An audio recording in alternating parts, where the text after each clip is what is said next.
Greetings. This is Rob, erstwhile known as Clan McCrae9, and welcome to my demonstration of the Avalon Hill Source of the Nile Vassal Module version 1.1. This, of course, is the first update from the original module that I built. To give you a little bit of the background, the original module that I built, 1.0, was actually a rebuild of the original module posted by Brian448. That he posted to the Vassal website originally. So I just wanted to throw out that acknowledgement. I've never spoken or corresponded with Brian448, so I just wanted to make sure that everybody understands that he created the original module, and in particular I wanted to make noteworthy his use of the terrain hexes, which was a fairly ingenious solution to what is admittedly a different approach, even in the board game, where you would be writing on the map board with crayon. That's kind of a unique system in itself, and so Brian448's approach to that he put into the original Vassal module, I think it was just as unique and extremely creative. And so I wanted to build on that with the enhancements that I put into my module. So let's take a look real quick at the menu items up here at the top. The first four are the standard Vassal menu items for undo. Next, when you're reviewing a Vassal log file from a previous turn. Server controls, which allow you, of course, to go online and play against other people. And then the retire button in case you want to retire from your team and pick up another team. The next button is the first menu button that is specific to the Source of the Nile module, and that's the Pieces button. So I'm going to go ahead and click on that, and you see the Pieces menu that comes up for terrain, tribes, blank labels, expeditions, special discoveries. So I'm going to go ahead and grab a terrain piece and put it out here, and we'll talk some more about that later. I'm also going to grab the white explorer piece and put that out here, and I'm also, while I'm here, I'm going to pull out the blank label, which is a new option that I put in here. It can be used for anything, anywhere that you need a text label, but specifically I put it in here so that if you had a spectacular discovery such as a mountain of 2,500 feet,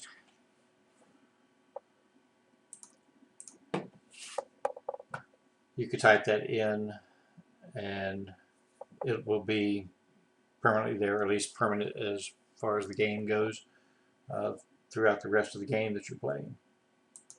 You can put as much information. You just need to realize that it doesn't space downwards at all. It's going to go right and left. So for instance, if I changed it to discovered by white team or white expedition,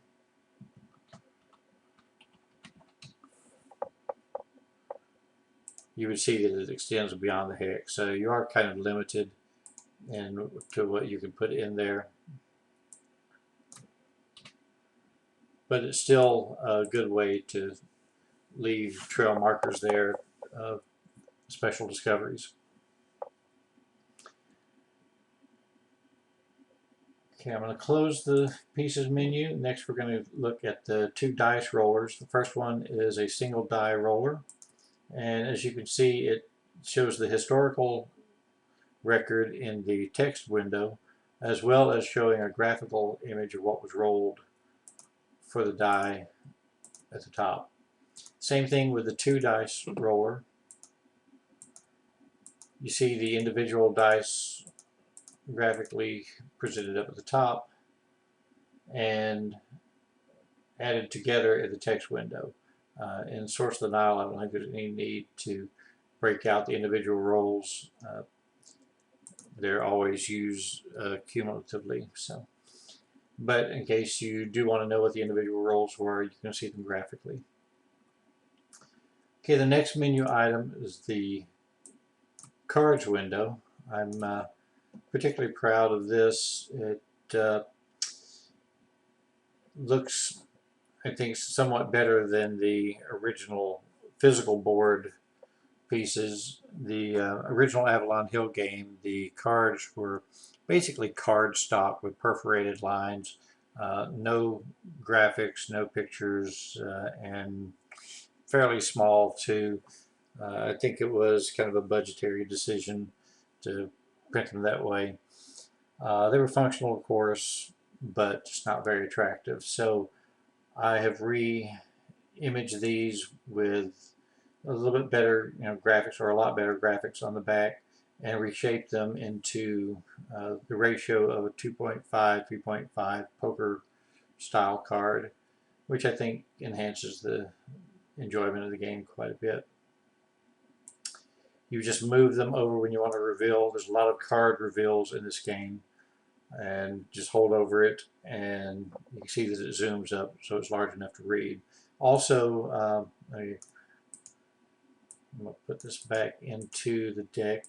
I left the shuffle on manual. A lot of times I'm somewhat dissatisfied with the automated shuffle that you see built into some models. Sometimes you just end up with what seems like unshuffled results. So I left the shuffling in the hands of the players, especially with a game like Source of the Nile, which really doesn't lend itself to tournament play.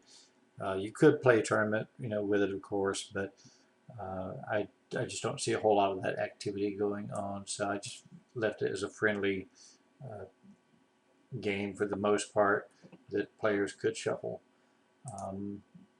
I suppose that I could add a text mark up there in the in the text window that identifies when the cards were reshuffled, in case somebody wanted to know if they had been reshuffled. But you just pull them over to the reveal box, hover over it, and see what the card is. As I mentioned, there's a lot of card pulling in this game, so it's the main mechanic that moves the game forward through the sequence of play.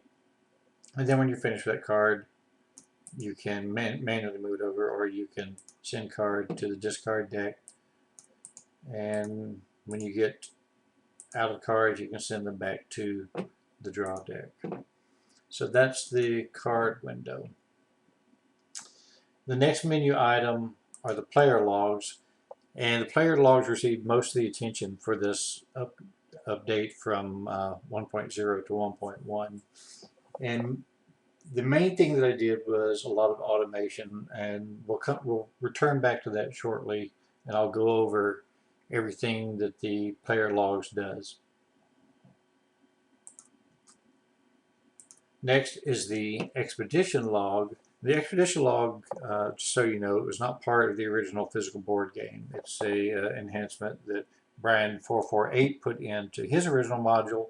I retained it in mine, but I did spruce it up a bit graphically, and also it shares some automation with the player log. So we'll see how that works shortly, but I think that's a major enhancement for the game. The purpose for the expedition log, since it was not included in the original game, it's one of those things that Vassal does really well, that allows you to see all at one time all of the teams, all of their data, their victory points, so you can do an instant comparison between the teams. You could also do that if you wanted to real easy by clicking through the logs. So it's just up to you, whichever you want to do. And I do think the expedition log is a neat enhancement, because you can see everything all at once. The next window is the tribes log. The tribes log, like the expedition log, was not part of the original game. It's just a visual enhancement to show you which teams discovered which tribes. and the size of the tribe. There's no automation to this. It's all pretty much as the original module that it was put into. The only difference is I spruced it up a little bit graphically, made it I think a little bit more pleasing to look at. And I may consider putting some automated enhancements in the future. It's a little bit more difficult, a little bit more tricky than doing the expedition log and the player logs, because the tribes are discovered by the different teams, the different expeditions. But I'll take a look to see if there's a way to automate that so that that log automatically updates itself as you're updating your player logs. The next menu item is the charts window, and there's really duplicate charts here. We'll talk about the charts that are on the map later on, but they are here in menu form. You can click through them. The rates of exchange is a helpful one that's not on the board, so it's there if you need that. The rates of exchange are also included on the player logs now, so as we see how the automation works, that will kind of substitute that whole chart, the whole need for that chart, to be honest. Next, we have the mini map, which admittedly is necessary for a game with a map this small, but it's there in case you like using mini maps. The next button will require some future work as well. It functionally works the way it's supposed to. Ordinarily, you would, I'm going to move my expedition over here, you would use the hide pieces button like this. You have the white explorer on this hex here, and you're like, well, I wonder what's underneath that. So you would hit the hide pieces button, you would go, oh, okay, there's a swamp there. The problem with it as it is right now is that with the hex, or the terrain pieces being actual game pieces, just like the expedition teams, they're going to hide along with the other game pieces. So let me show you what I'm talking about here. I'm going to put some terrain on here. Let's make this a jungle mountain, and I'm going to put my white explorer on there, and I can see, you know, around the explorer there that some type of jungle terrain, but it could be jungle swamp, jungle mountain, or just regular jungle. So when I hit my hide button or hide pieces button, the terrain disappears with the piece. So just be aware that it does that, and until I can figure out how to make only the pieces disappear and the terrain stay there. And I think that is possible to do. You just have to tell it which commands to go to. That you'll have to do what I just did, and that's move the piece off of the terrain to view and then move it back. The next menu button is the screen capture, and the screen capture is pretty helpful in case you ever need an image that you can load up to the internet, or for whatever purpose you want, for planning or to show somebody, or to create a replay of your game that you're playing online. So you just click on it and it'll save the just the map portion in a graphic image. The next three menu buttons are your standard zoom, plus, minus, and then you can fit height, fit width, fit visible, or you can set it to an exact zoom number if you want to. And then the last button we already saw a little bit.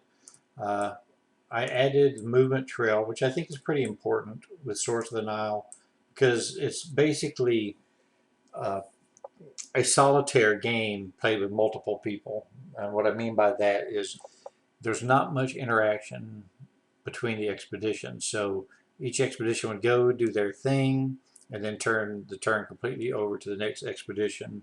And you're kind of doing the same things as you move across the map, looking for discoveries, discovering terrain, discovering tribes. And so it's important to kind of understand that it's basically a bunch of solitaire moves until you're finished with your turn, and then it goes to the other player's turn.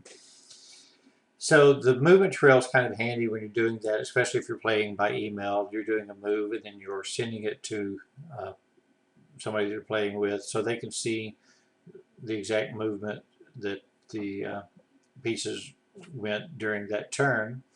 And then, of course, like all Vassal modules, you hit the move button and it will clear the movement trail. Okay, so let's take a look at the map now. I'm fairly proud of the work that I did on the map as well. I wanted to return it to the original Avalon Hill board map. The original module that Brian 448 did, he recreated a new map for the module, which worked, of course. There was nothing wrong with it. I just wanted to return to the original Avalon Hill map with the charts on it. The charts really don't cost you any extra space because of the nature of the shape of Africa on the rectangular board. You have these gaps here that need to be filled anyway. The problem that I ran into, though, when I did that is, as you can see, the charts are rather small visually. You could zoom in to read them a little bit better, but that, of course, gets annoying if you keep having to do that. You do have the charts menu button up here as an option. But what I did was I included a zoom over. So, for instance, the native attitude table, if I just hover over it, it zooms the chart so I can read it.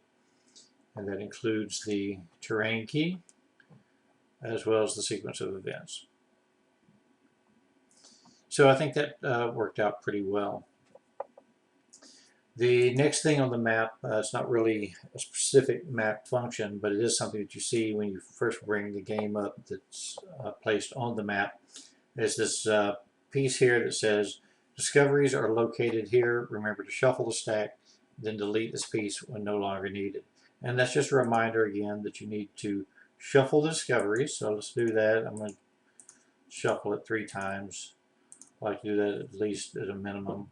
And then I'm going to delete this piece so it's gone. And then at the beginning of the game, following the rules, I forget exactly how many spaces they need to be apart from each other and from the coast. But there's specific rules about the placement of these. And I'm going to get them all out here. Not sure if I broke any of the rules or not. Put this one there.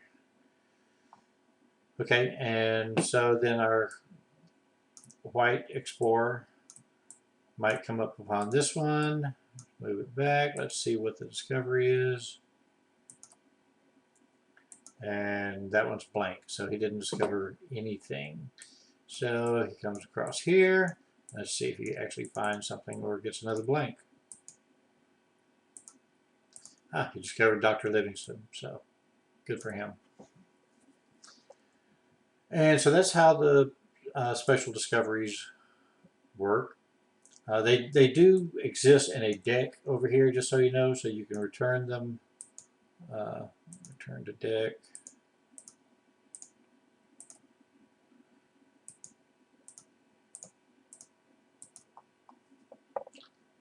As they're discovered. That's just one way to get rid of them.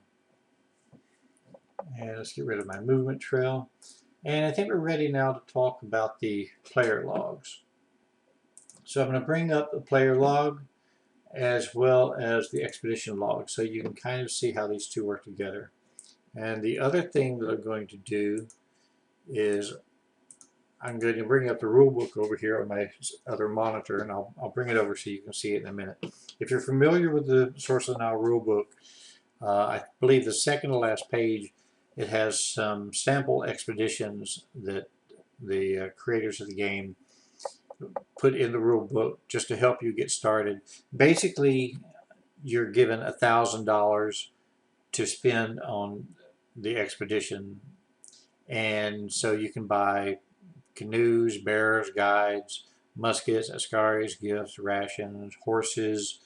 So there's several things that you can buy to fit your expedition.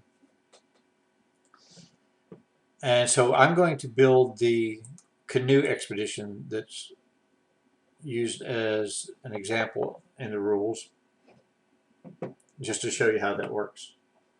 So what I've automated here is all you have to do is add what you purchased for your expedition, and it will automatically add up the portage cost as well as the transport capability. It also, let me talk a little bit about the type of expeditions.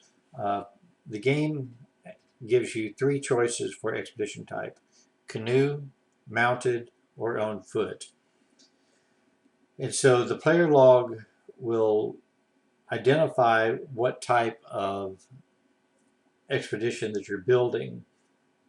It will assume, of course, that you know not to buy both canoes and horses, as you can't put the horses into the canoes. So you're either going to be one of those states. So when you purchase, you're going to be creating it towards that end. You can change from canoe to foot or canoe to mounted, but you can't really create a hybrid team. So you can't have a canoe / mounted.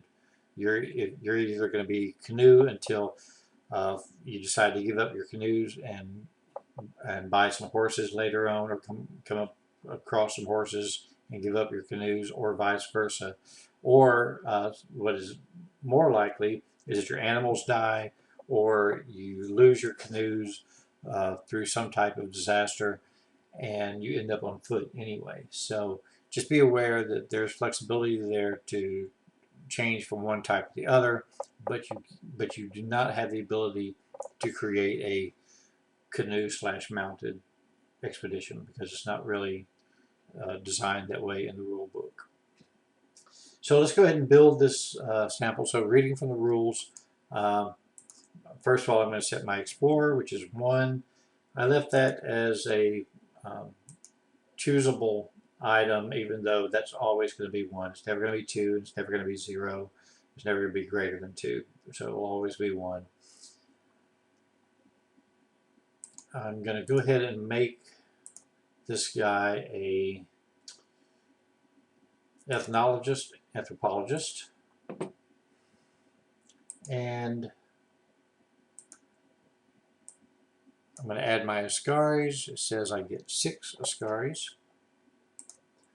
I get 16 bearers. I get 1 guide.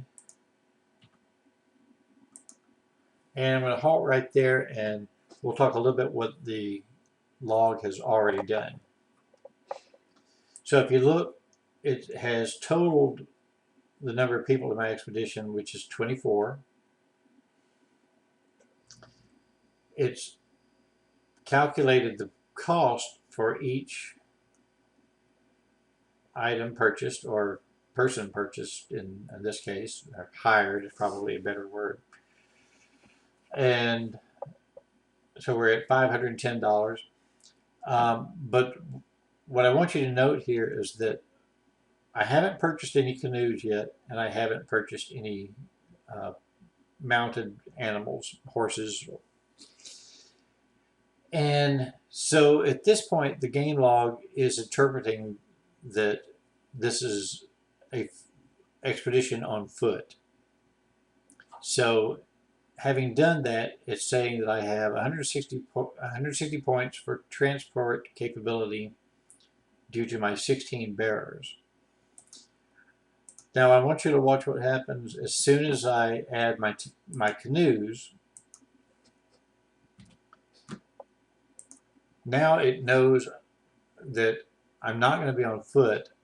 I've bought canoes, so it changed my transport capability to 2 times 300, which is the transport capability of the canoes. for a total of 600, and then it gives me the sum total down here. It also is accumulating the cost for everything that I bought for the expedition.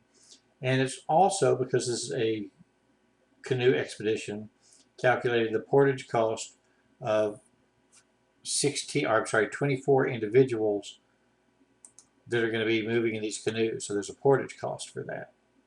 And that's unique to the canoe expedition. Okay, so next I'm going to add my rations at 125, 50 gifts, and 4 muskets.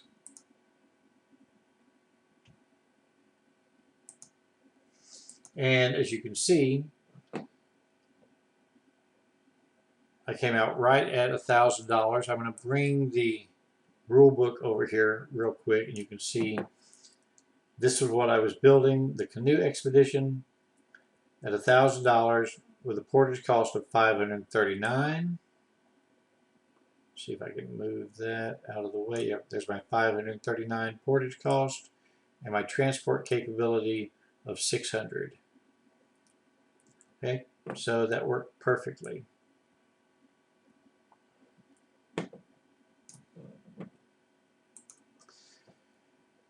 So I'm going to go ahead as well, and I'm going to give this guy some make-believe victory points here. And now we're going to divert our attention over to the expedition log. If you'll notice over here in the white expedition column,